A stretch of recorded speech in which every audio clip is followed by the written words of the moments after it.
you can even watch back. Giving players all the props or put them on blast. We don't give no hot takes, only talk facts. We're giving all our devotion, riding high on this wave of emotion. Going all out, yeah, cause this is our time. No, ain't no stopping us till we reach the finish line. All in, we came here to win. We're gonna give everything. S-I-C-K on the run. S-I-C-K, sick, sick. On fire, we're ready to fight. We'll bring the house down tonight. S-I-C-K on the run. S-I-C-K, sick, sick. Playing on the car ride, play it when you lounge. X and O, you know that we can hold it down. Shout out to my man Sammy, got it off the ground. And to all the listeners tuned in right now, got debates, analysis, and speculation. This is sports talk for the new generation. You know where to find us, got a reputation. Sick podcast, your #1 sports destination. We're giving all our devotion, riding high on this wave of emotion. Going all out, yeah, cause this is our time. No, ain't no stopping us till we reach the finish line. All in, we came here to win. We're gonna give everything. S-I-C-K on the run. S-I-C-K, sick, sick. On fire, we're ready to fight. We'll bring the house down tonight. S-I-C-K on the run. S-I-C-K, sick, sick. S-I-C-K, it's the sickest podcast. Tune in for the audio, or you can even watch back. Giving players all the props or put them on blast. We don't give no hot takes, only talk back. S-I-C-K, S-I-C-K, S-I-C-K, S-I-C-K, S-I-C-K, S-I-C-K, S-I-C-K. All in, we came here to win. We're gonna give everything. S-I-C-K on the run. S-I-C-K, sick, sick. S-I-C-K, it's the sickest podcast. Tune in for the audio, or you can even watch back. Giving players all the props or put them on blast. We don't give no hot takes, only talk facts. We're giving all our devotion, riding high on this wave of emotion. Going all out, yeah, cause this is our time. No, ain't no stopping us till we reach the finish line. All in, we came here to win. We're gonna give everything. S-I-C-K on the run. S-I-C-K, sick, sick. On fire, we're ready to fight. We'll bring the house down tonight. S-I-C-K on the run. S-I-C-K, sick, sick. Playing on the car ride, play it when you lounge. X and O, you know that we can hold it down. Shout out to my man Sammy, got it off the ground. And to all the listeners tuned in right now, got debates, analysis, and speculation. This is sports talk for the new generation. You know where to find us, got a reputation. Sick podcast, your #1 sports destination. We're giving all our devotion, riding high on this wave of emotion. Going all out, yeah, cause this is our time. No, ain't no stopping us till we reach the finish line. All in, we came here to win. We're gonna give everything. S-I-C-K on the run. S-I-C-K, sick, sick. On fire, we're ready to fight. We'll bring the house down tonight. S-I-C-K on the run. S-I-C-K, sick, sick. S-I-C-K, it's the sickest podcast. Tune in for the audio, or you can even watch back. Giving players all the props or put them on blast. We don't give no hot takes, only talk back. S-I-C-K, S-I-C-K, S-I-C-K, S-I-C-K, S-I-C-K. S-I-C-K. Turn up your volume. Because you're about to listen to The Sick Podcast. With Tony Marinaro. 55 seconds left in the penalty, a minute and 27 seconds left in regulation time. Boston 4, Montreal 3. Lafleur coming out rather gingerly on the right side. He gives it into Lemaire, back to Lafleur. The sickest Montreal Canadiens podcast. You're in the ball! Sports entertainment like no other. Rejoint, on lui fait perdre la rondelle, une passe devant. Et c'est Canadien qui complète le dégagement et ce sera la victoire des Canadiens. Coupe Stanley pour les Canadiens. Le 23e de l'histoire. You found the dogs! John, you found the dogs! He found the dogs! And all together, they worked a young team to the top. And now, a 24th Stanley Cup banner will hang from the rafters of the famous Forum in Montreal. The Canadiens win the Stanley Cup. Brought to you by Energy Transportation Group. Driven to be different. La Vida Tibi. Embrace your true nature. And Playground, your premier gaming destination. It's gonna be sick.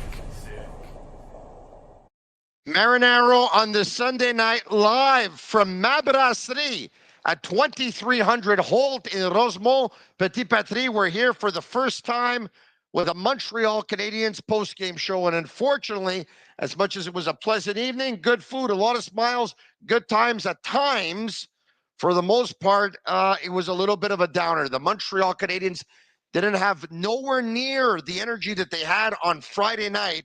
And a Canadiens team that was 11-0-2 at the Bell Center prior to this evening's game lose by a score of 5-2 to the Washington Capitals and trail 3-1. The Canadiens are officially in trouble. It's time for the McGuire Report. The McGuire Report. Presented by Vago Italian. And yes, the McGuire Report is presented by Vago Italian, and Vago combines old world classics and new Italian dishes for over 23 years. Private dining rooms for any occasion, open Monday to Saturday evening and lunch from Tuesday to Friday, located at 1336 Green Avenue in Westmount, corner of the Maisonneuve. Angelo at the front of the house, Angelo in the kitchen, Tommaso at the front of the house. Go by and see them for reservations. Jot down this number, 514-846-1414. Pierre McGuire on Friday night. The Montreal Canadiens got the energy that they needed with the insertion of Arbor Xhekaj in the lineup. They had 46 hits. And even tonight, they had more hits than the Washington Capitals. And Xhekaj led the way for the Canadiens with 6. And Josh Anderson also had 6. But Pierre, the hits that were the hardest, the hits that were the loudest, the hits that hurt the most, and the hits that caused the most damage came courtesy of the Washington Capitals. And I know that over the past couple of days, Canadiens fans have been having fun with Tom Wilson and mocking him and the images of Tom Wilson crying. And it looked like he was taking a shot at Slafkovsky last game. Pierre McGuire, there's a lot of reasons why the Canadiens lost this game tonight. But Tom Wilson stepped up, and you can make fun of him all you want. The Canadiens could use a player like Tom Wilson here. Tom Wilson got Josh Anderson off his game a little bit. Tom Wilson put Alex Carrier out of the game. Tom Wilson scored the double insurance marker into an empty net. Tom Wilson's line with Dubois and McMichael made a huge impact in this game, with Tom Wilson dragging them into the fight. Tom Wilson played a tremendous game. I know the fans are ticked off at him, but you take him on your team in a second. The biggest thing that I saw tonight, Montreal tried, they gave an effort, but you see what happens, the wear and tear of a playoff series. The good news is they don't play again till Wednesday, so they got a couple days off. The bad news is I don't know how many of their bodies are 100%, Tony. This has been a hellacious physical series for them, and they're not nearly the size or deep enough compared to what the Washington Capitals are. No, I don't disagree with anything you said. It's clear as day in this series that the Montreal Canadiens need to get bigger, they need to get stronger, and they need to get nastier. That's probably even more important out of all of them. Having said that, I'll say this, Pierre. I think this has been a terribly officiated series. I mean, we know that they call less in the playoffs than they usually do in the regular season, but how did you see the hit from Ovechkin on Evans, and how did you see the hit from Wilson on Carrier? Headshot, yes or no? Let's do the second one first. There's definitely high contact. Do I see on the replay I watched principal point of contact ahead? No, I did not. Could that have been called charging? I think it could have been. So if you don't want to call hit to the head, you can call charging there. The Ovechkin hit, Tony, I think, is accidentally on purpose. Alexander Ovechkin knew exactly where he was on the ice. He knew exactly what he was doing on the ice. And Jake Evans has a history of concussion problems, going back to obviously what happened in the Winnipeg series many moons ago. So I thought both of them could have been called penalties, but I would just, it's really important. Every game in this series has been officiated by a different referee crew. Every one. I watched every single playoff game to date. I don't think there's one team that's been pleased by the officiating this season in the playoffs. I hear you, Pierre, but you know, I see headshot on both. I don't know. I didn't have the luxury of seeing all kinds of camera angles. I didn't, but I see headshot on both. And Marty St. Louis, if you could read lips, it looked like he was saying after the Wilson shot on Carrier, like you just said, he's looking at the referee saying, it's charging. It's charging. It looks like, Pierre, it looks to me like the Washington Capitals had a game plan going into the series. It was hit the Montreal Canadiens every chance you get, especially your defense. And let's be honest here, the Canadiens didn't want to use David Savard or Arbor Jacki all that much. They used them for about 13 minutes tonight, more so because of necessity, because Alex Carrier left the game on 2 occasions after he got clipped by Ovechkin early on in period number 1, and after he got hit by Tom Wilson in the 3rd period. That's the only reason why their minutes were above 13 minutes. Other than that, they probably would have been at 10. The Capitals saying, all right, you know what? Canadians are playing 4D. We knock one guy out. They're now playing 3D. That's basically what happened, Pierre. Well, I talked about this before the series. I talked about it with you, and I talked it out in numerous other radio shows.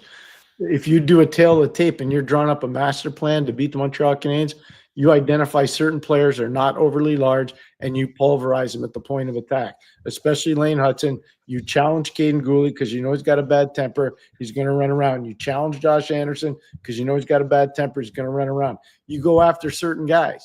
And Washington, to their credit, have gone after them. And the other part that's really important, Radish, Dowd, and Duhaime, their 4th line players have made a massive impact on this series, Tony, because of that physicality you're talking about. Really have, Pierre. And I know Canadiens fans are going to say this, that, or whatever tonight. Let's be honest here, okay? In a big game on home ice that you have to win, you're outshot 6-5 in period number 1. You're outshot 11-4 in period number 2. Mm-hmm. You come alive in the last 10 minutes of the second, and your third is 9-9, but you're relatively flat in the third. You get outshot 26-18 overall. Nowhere near enough desperation in the Canadiens game. Not wanting to open it up in period number 1. There was no scoring. They looked like they were nervous to open it up versus the Washington Capitals. Pierre, they didn't play with enough desperation at all. I'm wondering if had much gas left in the tank after everything they consumed in game 3. Probably not as much as everybody thinks. You made a really relevant point on Carrier, played a little over 13 minutes. Usually he's above 20, 21 minutes a game. He's below 14. But here's, I want to look at 2 positive things. The power play needed to get going. Demi Doff's a real good fit on that power play. Cole Caulfield gets a power play goal. Uri Slavkovsky gets a power play goal. Lane gets 2 assists. Demidov gets 2 assists. I mean, there's a lot of positive there. The 5-on-3 penalty kill, you can't take that away from the Montreal Canadiens. That got them kind of going back in the game. So there was some energy there. It wasn't all doom and gloom. Was at his best, Pierre. It's where Matheson was at his best on the 5-on-3. Matheson was 100% at his best. So you got to give some credit where credit's due, and I know you will. But my big thing is you can only go so far with so many players, Tony. There's not enough of them right now, and they're not mature enough physically. It's okay. They're going to get there. They're going to get there. They're not ready yet. They're just not ready. You know, Dylan Strome has played a big series so far, eh? He seems to get on the board all the time. He was +2 tonight. You know, you talk about Washington's 4th line, which obviously came out very, very big, but also the Canadiens' best players tonight. Now, yes, I mean, some of these stats, there's a couple of empty net goals here, so we have to be aware of that, but Brendan Gallagher -4, Cole Caulfield -4, Nick Suzuki -3, Yuri Slafkovsky -3, Hayden Gooley -3, Lane Hudson -3. Yeah. Yeah, two of them are empty net goals for a Yes, lot of yes. those guys. So Yeah, we got to yeah. be fair on that. Yeah. But I would also say they didn't have the same oomph. The entire lineup didn't have the same oomph as they had Friday night. And the fans, Tony, you cannot find a building in the National Hockey League louder, more knowledgeable, and more passionate than what's going on in Montreal. You cannot. No. You can try, but Also, you will not. You will not. uncharacteristically, a bad night in the circle for Christian Dvorak, Pierre, who won only 5 of 15 draws for 33%. Jake Evans won 8 of 19 draws for 42%. So it was particularly a rough night in the circle for Dvorak and Evans, who do pretty good. But, full marks to the Washington Capitals. We can sit here and debate whether or not, Ovechkin was a headshot, yes or no, whether or not Tom Wilson was a headshot, yes or no. The fact of the matter is, Washington wanted it more than the Canadiens tonight. They did. They dug deeper. There's no question they dug deep, but they have more assets to be able to dig deeper. And believe me, they've been throttled before too. People don't want to talk about it now. They lost 4 straight games to the New York Rangers last year. They had to learn again, a lot of those guys, how to win in the playoffs. And I think this season helped them. And you can see the experience they got from last year's drubbing at the hands of the New York Rangers. It's made the Capitals better. I think the Canadiens will be better in a year from now. I'm not counting them out in the series because I still think they have something else left, but it's going to be obviously it's going to be very difficult for them to win this series. How surprised were you to see Logan Thompson get the starting goal for the Washington Capitals? He was out on the ice this morning. He looked extremely comfortable. Once again, last game, he kind of limps off. Plus, he got his bell rung. And we're saying there's a possibility of 2 injuries here. There's a possibility of left leg injury because it looked like it hyperextended. And there's a possibility of whiplash. He was coming back off of a concussion. And Logan Thompson told members of the media it definitely looked a lot worse than it was. I got my bell rung. I got up dizzy. And I went through the protocol. So probably didn't have a leg injury after all, Pierre. Well, I don't know. Those goalies are all really flexible. That being said, that kid's an amazing story. An undrafted player that played Canadian University hockey at Brock, was kicked around a lot, got an opportunity because Kelly McCrimmon knew him and brought him to Vegas. And the rest is history for him. Now he's, be a multimillionaire going forward because of the new contract that he signed. He's played great. He's played really well. I bet you if you asked him, is there one goal you want back? Yeah, I want the Cole Caulfield goal back. But outside of that guy's played outstandingly well. All right. There's Sportsnet put up a stat. Says if there's any consolation for Canadiens fans, the Capitals have lost 5 best of 7 series when leading 3-1, the most by any NHL team. All right. Okay, Pierre, I coached in one of those, Tony. Yeah. Pierre, what do you think of this answer from Marty St. Louis? I feel bad for the group. I don't really know what to say to them. If you have any answers, they'd be appreciated. I just think right now he's just taking the pressure off of his team and putting him on his back. He's showing how much he cares about his players. He wants his players to know that he supports them. He'll talk to them tomorrow. Look, they got tomorrow and Tuesday to get ready to play game 5 on Wednesday in Washington. I don't think you need to overstress right now, but they're stressed enough. Hey, that's it. You're there, Tony. I'm watching it from afar. That city's amped up. Like, at some point you got to let your guys have a chance to breathe. And I think he did the right thing by just decompressing the situation just a little bit. He also said that certain decisions by the officials were tough to watch. I agree with that. And so do you, I believe. And I think most of the fans will. But I'll go back to it. I think if you were to talk to most coaches in the league, and I talked to a lot of them, they would tell you that they haven't been overly impressed by the standard that's been set by the officials. And most coaches have major complaints about the way the games have been officiated. Yeah, he's choosing his words, says he's choosing his words carefully, and that it's hard to understand how the game was called. One of the mandates for the game was embellishment, he said, and that seemed like a comment about Dubois and Dvorak. All right, okay. Jakub Dovesh doesn't want to see referees Dan O'Rourke and Frederic Luquier in Washington for Game 5. Basically said that there's certain rules that apply, and sometimes they apply for certain people or whatever. I'm paraphrasing here, by the way. I'm trying to read some of the quotes coming off of social media. I'm Marty St. Louis. I'll be careful with my words, but it's hard to watch some of these calls. All right, okay. Canadians lose by a score of 5-2. Pierre, you talked about a Washington Capitals team that has more elements at this stage of their process than the Canadiens. Mm-hmm. Having said that, Coach Carberry's really getting the most out of his elements. He bounced back with a real good game plan tonight. He wasn't happy. I think he was really honest with his players.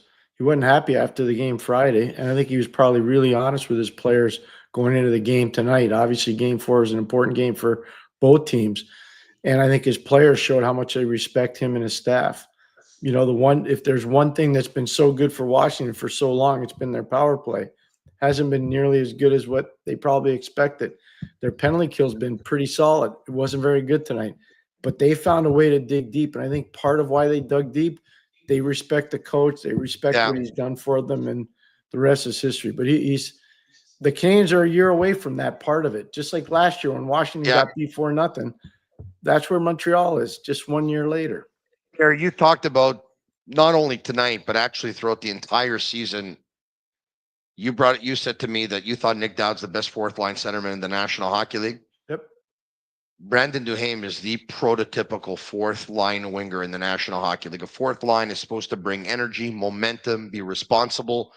Man, Duhaime was a force to be reckoned with tonight. I watched Brandon Duhaime play at Providence College for Nate Lehman, and I was like, this guy's going to be a really good pro player.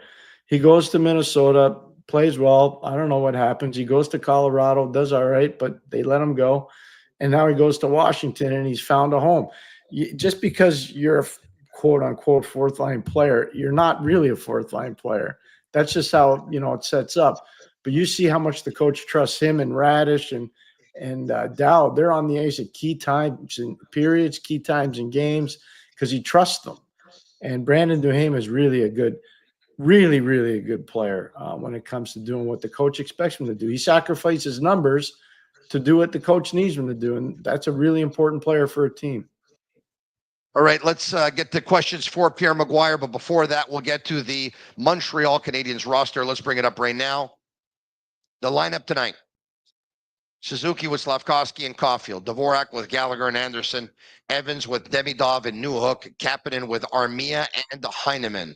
On defense, Matheson and Carrier, Gouli and Hudson, Xhekaj and Savard, and in goal, Jakub Dobeš with Caden Primo backing him up. Pierre, talk to me about Dobeš tonight, what you saw. Well, what a competitor. I was really impressed by him. He did get beat up high, obviously, on the Mangiapane goal.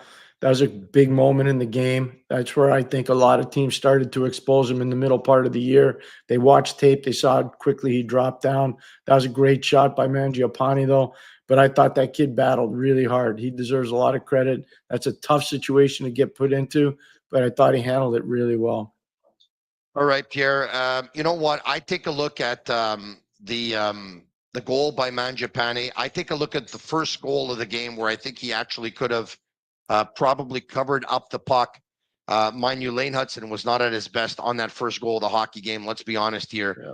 You can tell, when we talk about a lack of experience in some of the young players going through growing pains, Dobeš is one of those guys.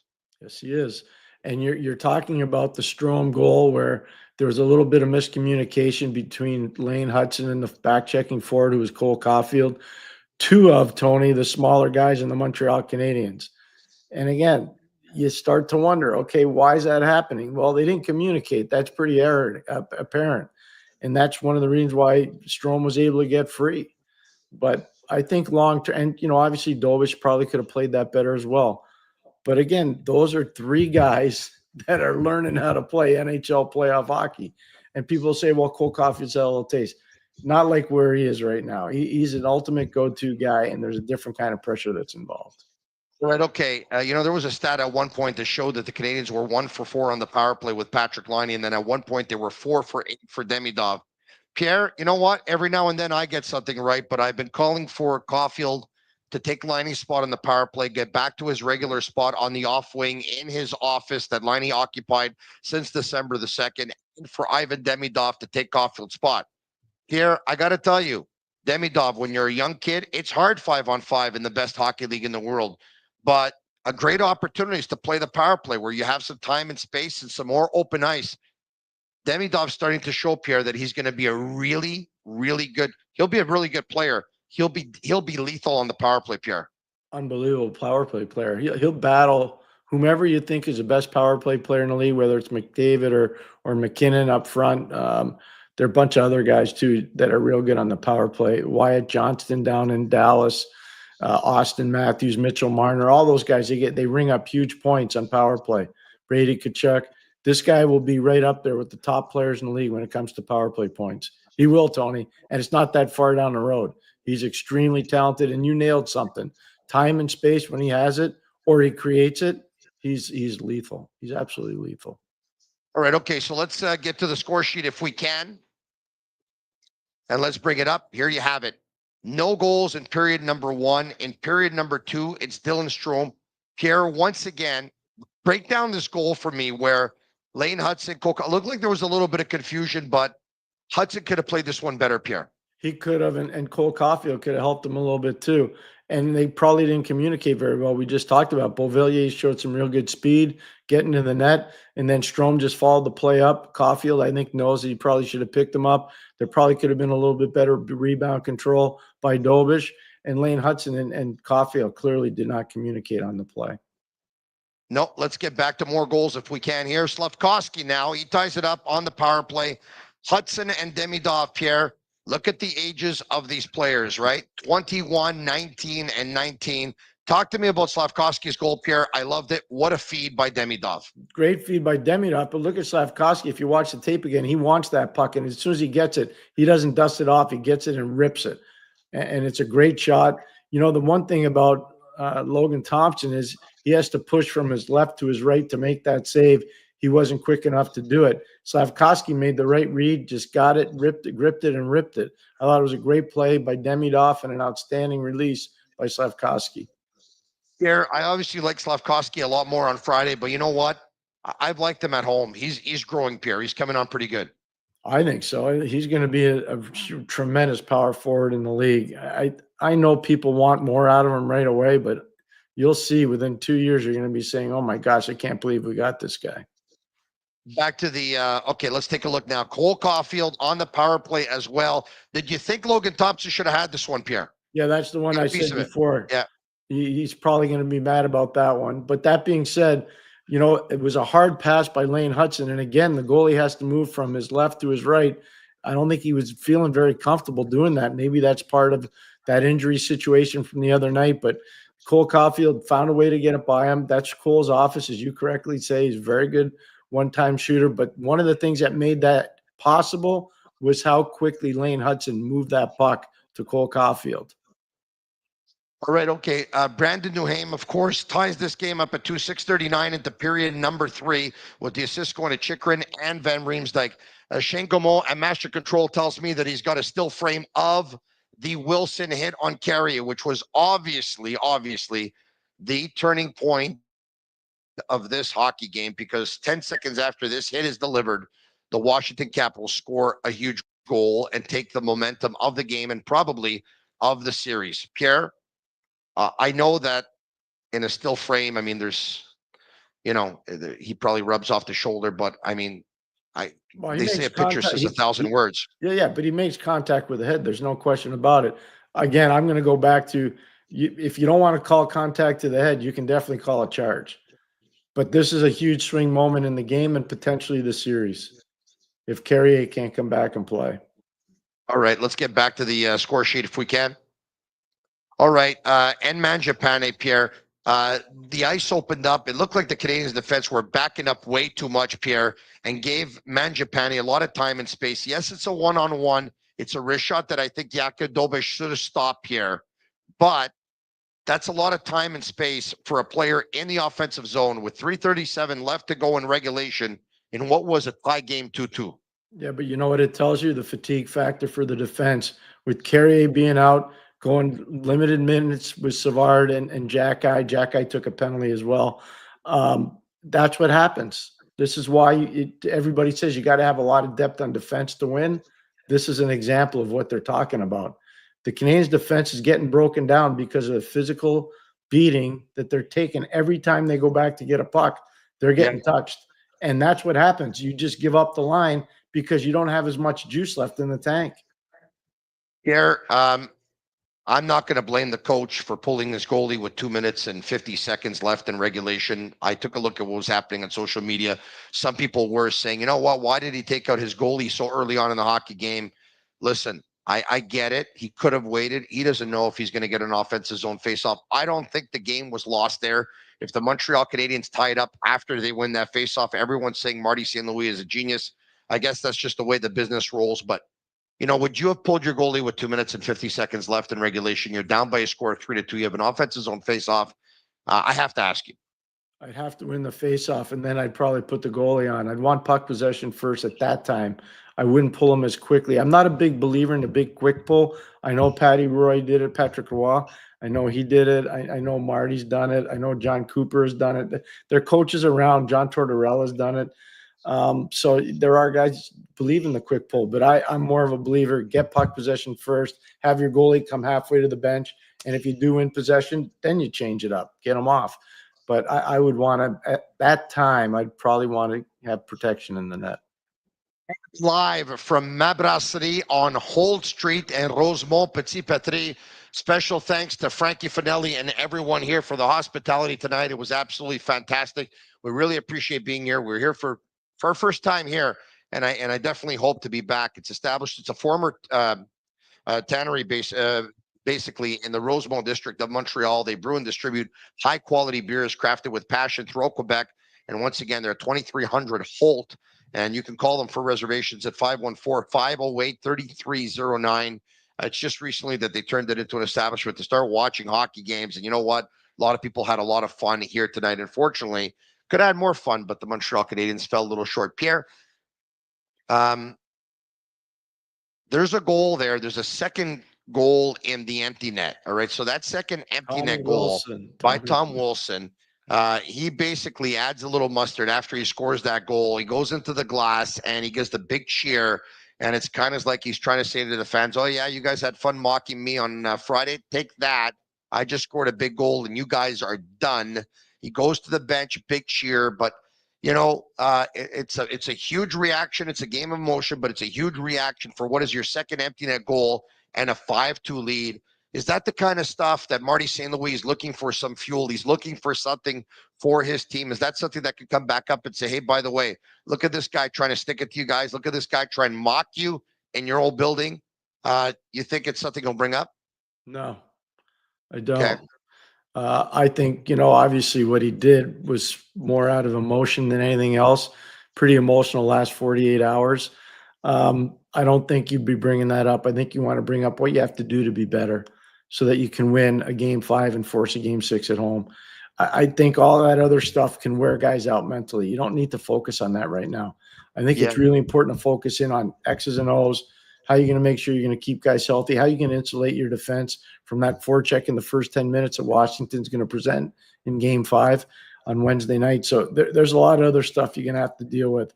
I've never been, you know, again, I learned from some guys that were unbelievable in this business, and they wouldn't even focus in on that. They wouldn't even care about that. Just move on. Yeah. 2:47 to play was exactly when they actually pulled the goalie without possession of the puck. Like you just said, Pierre, you would have rather had possession first before pulling that goalie. And it's something that we're going to be talking about for the next couple of days. Once again, this series thus far, they played every other day, but they're actually going to play on Wednesday night in Washington. With that building's going to go nuts with the Capitals having a chance to close off the series. The Canadiens are officially in trouble. Pierre McGuire says you're not in trouble until you lose a game on home ice. And they lost their game on home ice, and they are officially in trouble right now. We'll see what happens with Samuel Montembeault. We were told that it's day-to-day for Montembeault. So Montembeault didn't play tonight. Katie Primo was backing up Dobesh. We'll get your thoughts. It's now time for your questions. We'll get to them, but not before I talked to you about, of course, some of our sponsors. It's brought to you in part by Energy Transportation Group, a leading full-service logistics provider serving all of North America, driven to be different. The Sick Podcast is also brought to you in part by Playground. Looking for the ultimate entertainment destination? Playground is your ticket to nonstop thrills. Experience heart-pumping gaming action, world-class poker experience. Playground, the 2025 winner of Fan Choice, Best Poker Room at the Global Poker Awards. Indulge your taste buds at our incredible restaurants, or their incredible restaurants, and let loose with live music, electrifying DJs. Enjoy unmatched customer service just minutes for downtown Montreal, right across the Mercier Bridge. It is Playground. Why settle for ordinary when you can have extraordinary? Playground, it's all here. Visit playground.ca to discover more. And also brought to you in part by Bittt to Tibi. They launched their new Ultra Lager. It's a refreshing, thirst-quenching beer, perfect for the playoffs.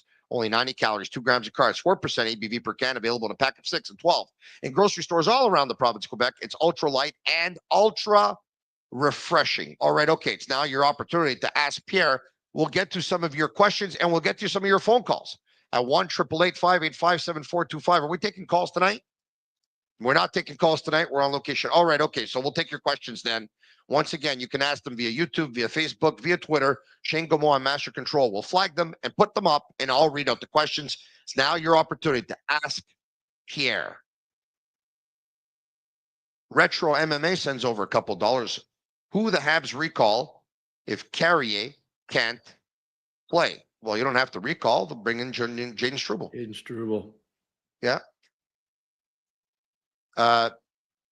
David Savard didn't skate earlier this morning, Pierre, which led some people to believe that, you know what, maybe he's not going to play. Marty St. Louis said, you know what, knowing him, he's going to play. And he did play.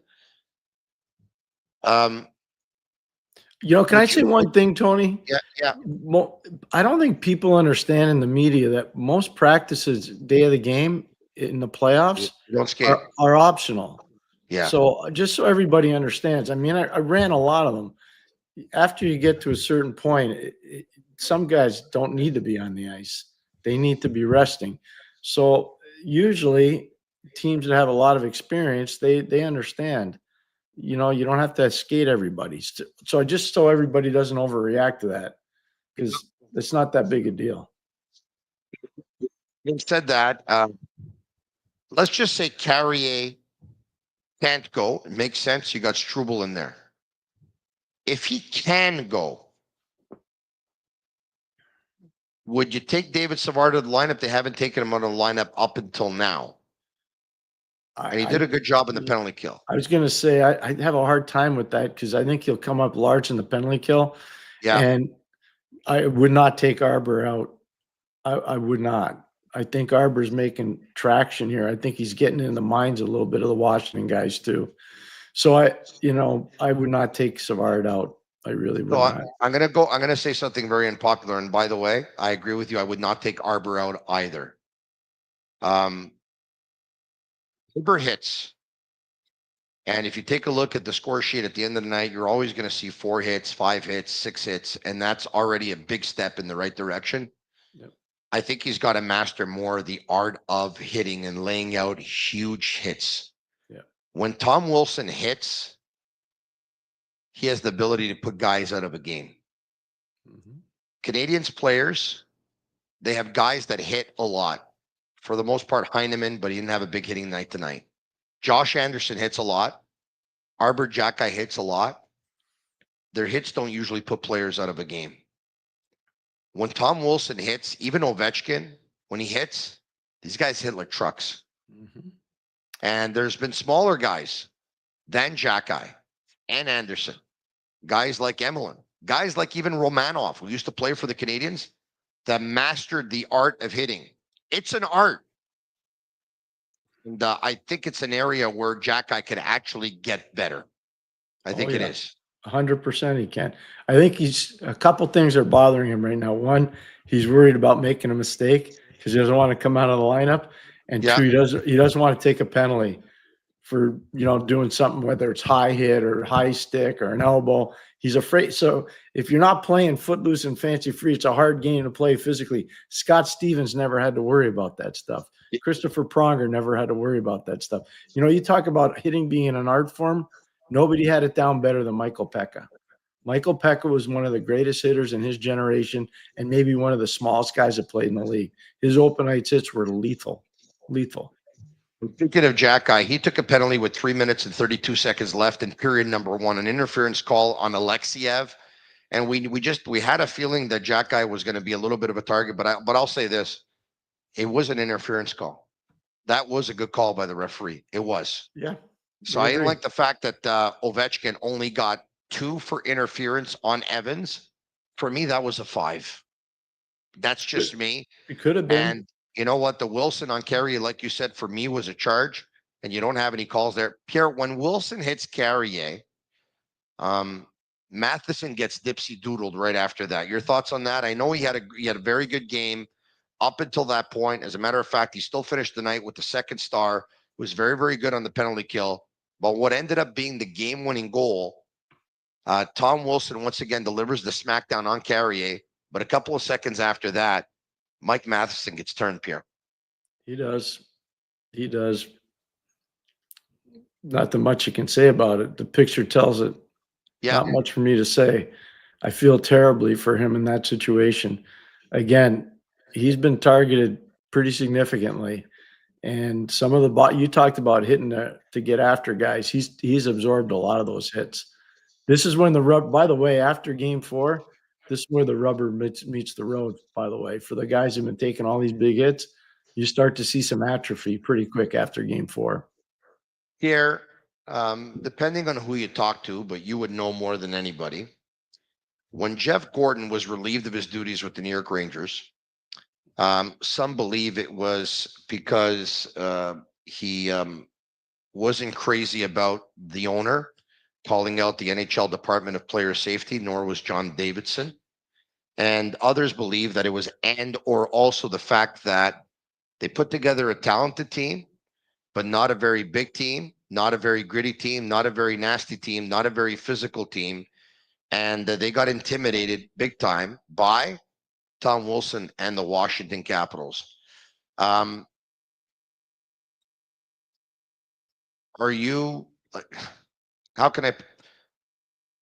you starting to see a little bit of the Rangers a little in the Canadiens right now, that they have a talented group, but they're not nearly big enough, strong enough, nasty enough? And are you worried that this will not be addressed, even though I think it's pretty clear to everyone that it should be? I think they're realizing that they're going to have to change a little bit of their dynamic. I won't even pretend. I met with Jeff right after he was released in New York. He never once talked about not having the importance or having guys that are big, physical, or tough. I think he values that. You have to find those players. They don't just fall off trees. You talked about Brandon Duhaime. Brandon Duhaime would be a great addition everywhere. But, you look at Brandon Duhaime playing with Nick Dowd. Tony, those guys are dangerous. And I told you this for a long time about Nick Dowd. I talked to other people that are huge fans of the Canadiens. They had no idea who Nick Dowd was. They know who he is now. Yeah. So, you know what I think has been a huge turning point for the Washington Capitals over the last couple of years? And obviously one of them was the nomination of Spencer Carberry. Another one for me, Pierre, was the free agent signing of Dylan Strome. Yeah, it was good. Dylan's done a good job there. And I can tell you right now, Dylan Strome, when he was playing for Canada at the World Junior, he was a power play specialist. That's what he was. And he went to Arizona. It was a lot of the same stuff. He gets points in the power play, doesn't get stuff 5-on-5. Dylan Strome's come to Washington, and he's improved significantly. He was a Chicago Blackhawk, and the Montreal Canadiens at the draft, when they drafted Slafkovsky, traded Romanov to the Islanders and a couple of draft picks to Chicago in return for Kirby Dach. 1 week after that, Dylan Strome signed a 1-year unrestricted free agent deal with the Washington Capitals that paid him $3.5 million, if memory serves me well. Right around there. He picked up 65 points in 81 games. They signed them to a 5-year contract extension, I believe at $5+ million. He picked up 67 points the year after. He picked up 82 points in 82 games this year. He's the number 1 centerman on that team. And I'm not going to tell you that the Montreal Canadiens would have signed Dylan Strome instead of the Washington Capitals, but the Canadiens end up with Kirby Dach. The Washington Capitals end up with Dylan Strome 1 week later. Dylan Strome is their number 1 centerman. And Kirby Dach is not the Montreal Canadiens' number 2 centerman. Yeah, Who knows what that's could have great. been? It's easy now, but no, it's easy to look at it now. But I would tell you this, just to be fair, Dylan Strome, and he'd be the first guy to tell you, was a power play specialist. He was not a 5-on-5 specialist. He's improved unbelievably since being in Washington. we'll get back to some of your questions for Pierre McGuire. Let's go. Let's bring him up. Retro sends over a couple of dollars. You comfy with one right shot D? Well, if Carrier is hurt, he's right. That's all they're going to have is going to be David Savard. Yeah, no, at some point, obviously, Logan Mailloux is going to be one of those guys coming up. David Reinbacher is going to be one of those guys. But right now, that's not where it's at. So, yeah, it's tough sledding. There's no question. Listen, playoffs, I don't want to call it what a lot of people do. They use the term war. I'm not doing that. Playoffs are a battle of attrition. And that's why you got to have a lot of depth on defense. And Washington has chosen, and probably prudently so, to turn this into a battle of attrition. And right now, Montreal's losing the battle of attrition.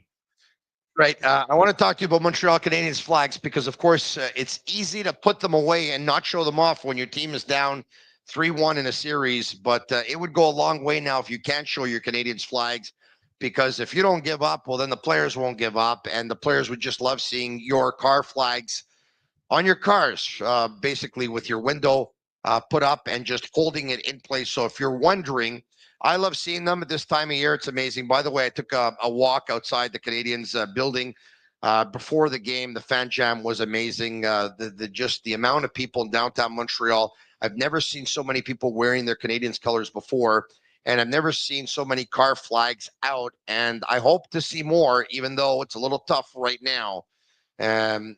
Makes everyone pumped up for the playoffs. If you're wondering where to get Montreal Canadiens red car flags, head on over to hkyjersey.com, where they're selling officially licensed Montreal Canadiens flags. HKY Jersey has the cheapest prices online and throughout the city. Are the Montreal Canadiens going to force a Game 6? You want to get in on the action? Go all the way with Betway. Get a free bet up to $200. If your first bet loses, scan the QR code on the screen. Click on the link in the details section to create an account. Redeem your welcome offer. Offers only available for new customers. Terms and conditions apply. Offers not available in Ontario. Must be 18 years of age and over, and please play responsibly. We're probably going to get to 4 or 5 more questions with Pierre McGuire. But Pierre, I want to ask you this. You're Marty St. Louis. You said he's probably trying to take the pressure off of his team right now after the game. Didn't really know what to say. What do you think he will say and what he will work on over the next couple of days?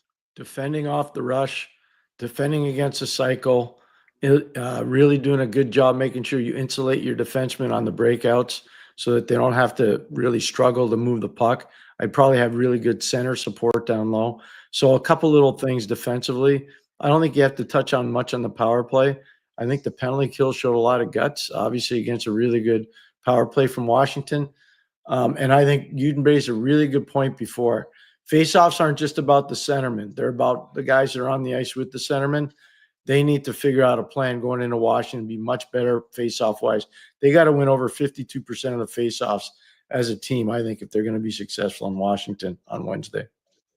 5 questions for Pierre McGuire. Let's go. 5 more. Dreams369 says, what's the use of building a quick team in the playoffs if it's the goons that are ruling the ice and it's open season on small players? I think you have to have a blend. And, you look at even Washington's big guys move. Duhaime can skate as well as anybody. Dowd doesn't look pretty skating, but he gets there.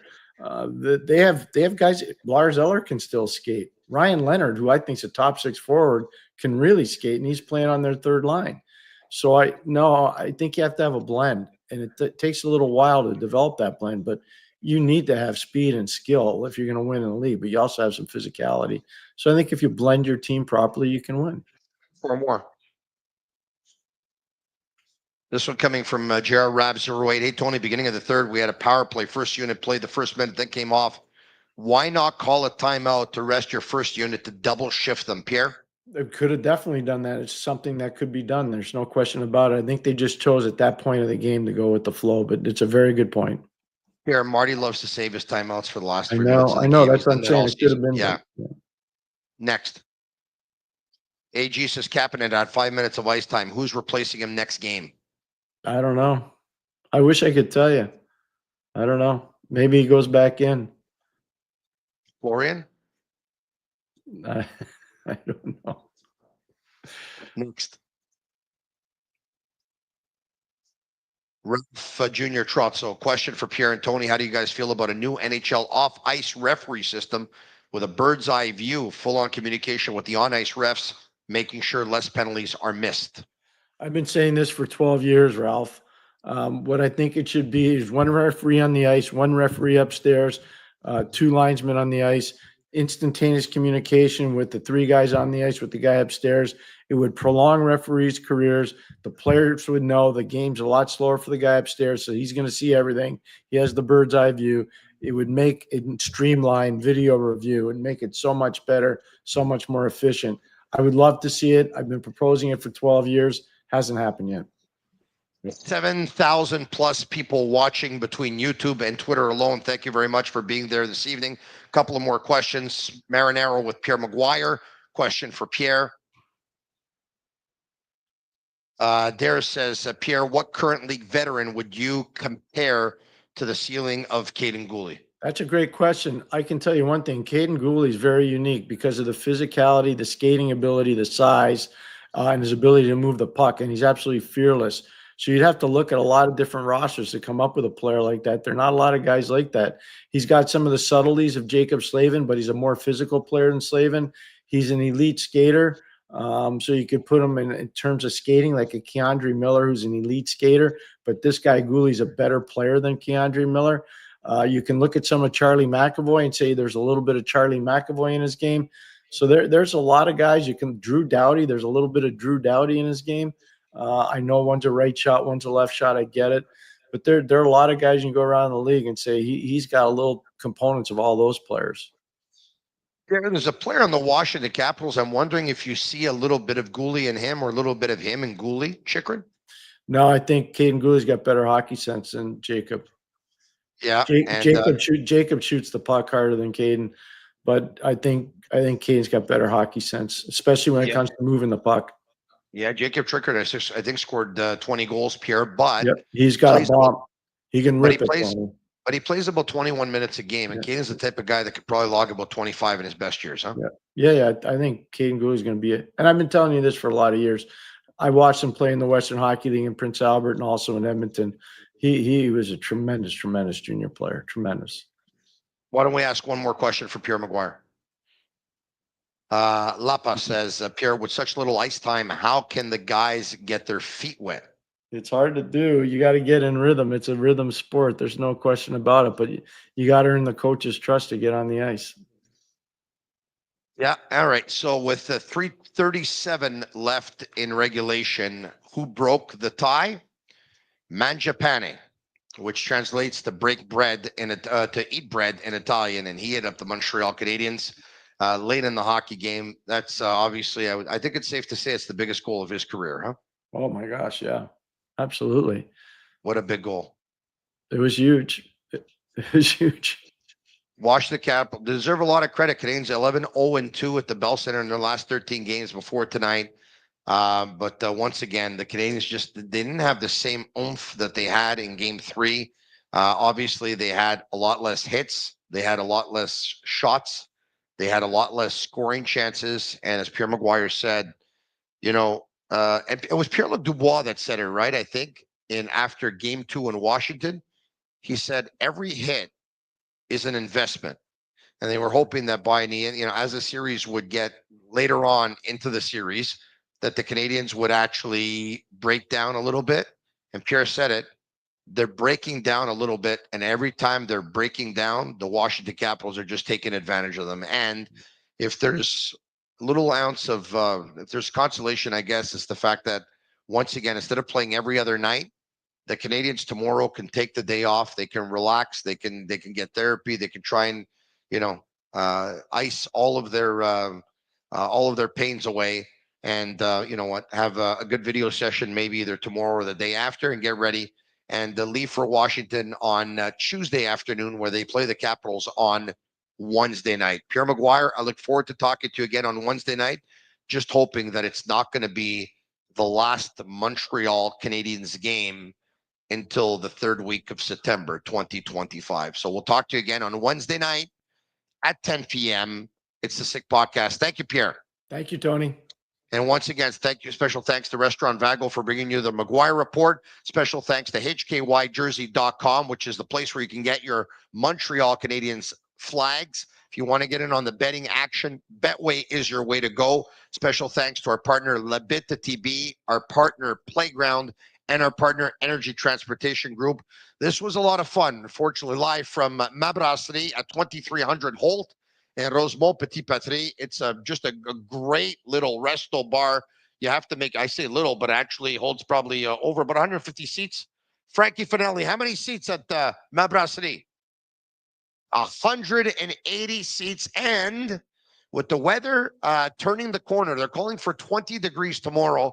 I believe that there's going to be a terrace outside, and it's going to start to fill up over the next couple of weeks for sure. So if you have not checked out Ma Brasserie before, it's your chance to do so, not only in the next couple of weeks, but why not for the rest of the summer as well. We'll be back here at some point because we enjoyed it so much. And once again, hopefully when we do this again on Wednesday night, mind you, I'm going to be back tomorrow, right? So I'll be back tomorrow night, same time, same place, 10 p.m. If all goes well, I would imagine Eric Engels will join me, regular collaborator, on Monday night. So I'll be back with Eric tomorrow. Thanks for watching. We'll talk to you again tomorrow night, same time, same place. Special thanks to the Cavalleros and Shane Gaumont on Master Control and our tech here on site. Can you give me your name again? Liam, the great Liam, for making sure that everything was all set up and you can watch us. He had the lighting set up, the speaker set up, the camera set up, and everything like that. And Joey DiCaprio's looking at me, and I have no idea why I have to thank him, but I will anyway. Hello to Grant as well. All right, I'm Marinaro. It is the Sick Podcast. Ciao for now. And that's a wrap. Hope you don't miss us too much until next time. Follow the Sick Podcast with Tony Marinaro on YouTube, Instagram, Facebook, Google Play, and Apple Podcasts. The Sick Podcast is brought to you by Energy Transportation Group, driven to be different. La Vida TB. Embrace your true nature. And Playground, your premier gaming destination.